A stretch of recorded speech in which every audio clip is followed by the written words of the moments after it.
Aphrodite seems to have an origin which transcends the normal genealogies and hierarchies of the Greek Olympian gods. Hey everybody, welcome back to the channel. Today we're going to be talking about the goddess Aphrodite. Aphrodite is a divinity whose powers don't really need to be explained in too many complicated, abstruse details.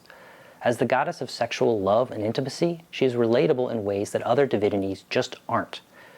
We don't have to use our imagination too much to understand why the ancient Greeks believed love to be such a powerful divinity and worthy of awe and obeisance. We feel the same way today. Love is the one thing we're capable of perceiving that transcends dimensions of time and space. None. The basics are that she was the goddess of sexual desire, charm, seduction, and procreation.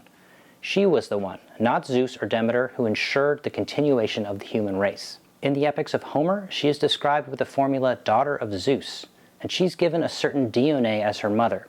Now, Dione means blankly Mrs. Zeus. It's kind of a non-name.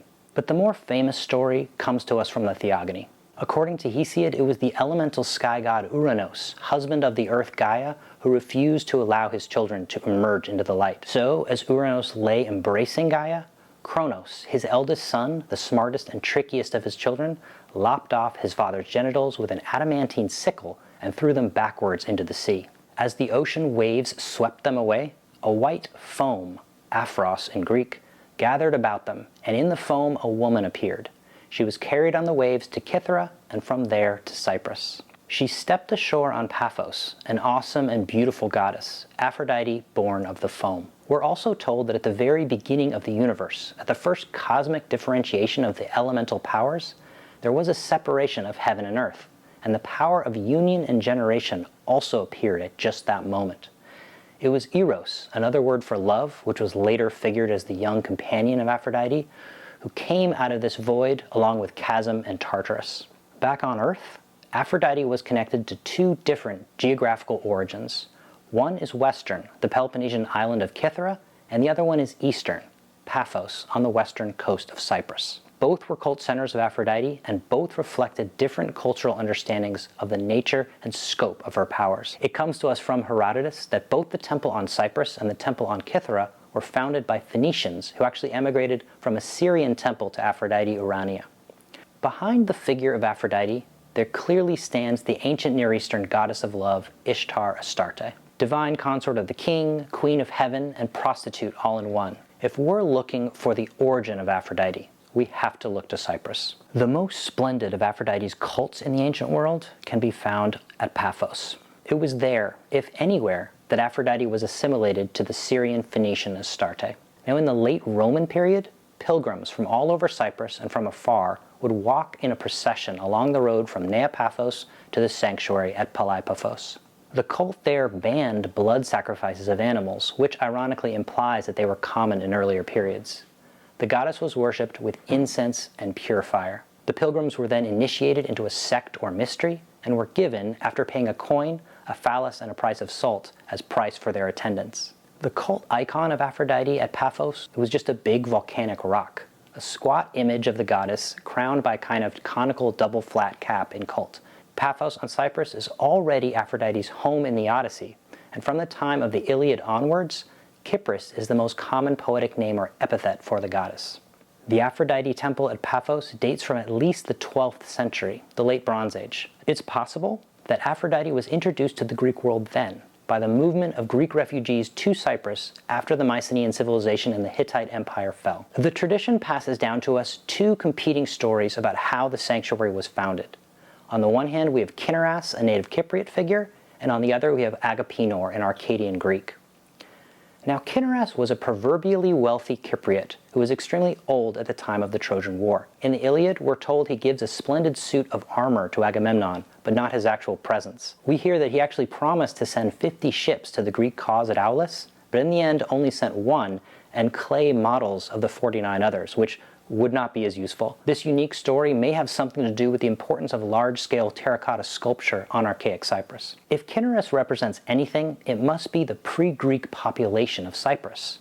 The hereditary kings of the Kinnarid family actually retained the name Kinnarids until the end of the 4th century BCE.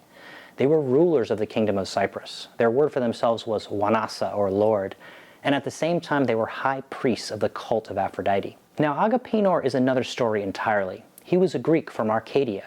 He was the leader of the Arcadian contingent at Troy. Then on his return journey back to Arcadia, he made a stop on Cyprus, it's out of the way, where he founded Paphos and its sanctuary to Aphrodite. So if we take these stories seriously, and really why shouldn't we, Cinyras may represent an already established fertility cult, while Agapenor its adaptation by the Greeks, maybe through the building of the monumental Mycenaean shrine, which certainly happened at around the time the Iliad was supposed to take place.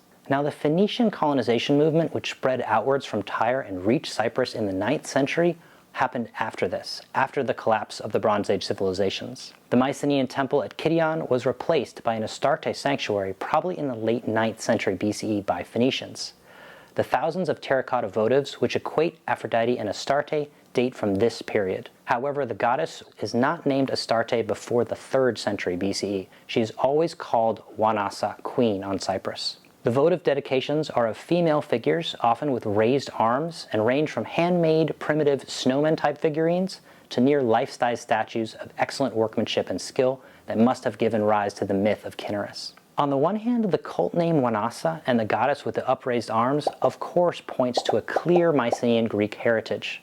However, on the other hand, the jewelry worn on the figurines often points to a Syrio-Palestinian origin. Nevertheless, a good amount of evidence does indicate that the goddess of Paphos assimilated traits of the Phoenician Astarte at least as early as the 6th century BCE.